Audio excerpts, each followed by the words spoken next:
वज़ीर-ए-आज़म शहबाज शरीफ ने मलेशिया के वज़ीर-ए-आज़म अज़रबैजान और ताजिकिस्तान के सदूर से टेलीफोनिक गुफ्तगू की। उर्दन के बादशाह शाह अब्दुल्ला दोम को ख़ित्ते में अमन इस्तेहकाम बरकरार रखने की कोशिशों से आगाह किया गया। मुसलमान ममालिक के सरबराहान को ईद की मुबारकबाद के साथ भारत से जंग के दौरान हिमायत पर उनका शुक्रिया भी अदा किया। ईद के दिन वज़ीर-ए-आज़म शहबाज शरीफ के आलमी राब्ते। मलेशिया के वज़ीर-ए-आज़म अनवर इब्राहिम से टेलीफोन पर बातचीत। रवां साल के आखिर में मलेशिया का दौरा करने के इरादे का इजहार किया। इस बात का अदा किया कि भारत से कश्मीर समेत तमाम तस्फिया तलब अमूर पर माबाइने मुज़ाकरात के लिए तैयार हैं। वज़ीर-ए-आज़म शहबाज शरीफ ने अज़रबैजान के सदर से टेलीफोनिक राब्ता किया।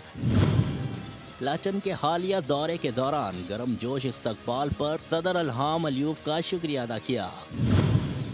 इन्होंने पाक भारत कशीदगी के दौरान हिमायत पर अज़रबैजान का शुक्रिया अदा किया।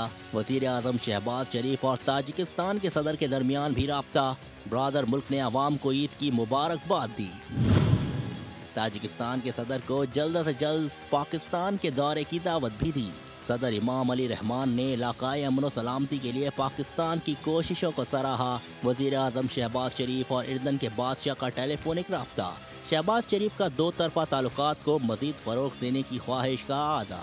इसके अलावा बहरीन के शाह हमद बिन ईसा अल खलीफा से भी गुफ्तगू में दोनों रहनुमाओं ने हालिया पाकिस्तान भारत कशीदगी पर भी तबादला ख्याल किया। सब्सक्राइब करें और बेल दबाएं ताकि कोई खबर रह न जाए।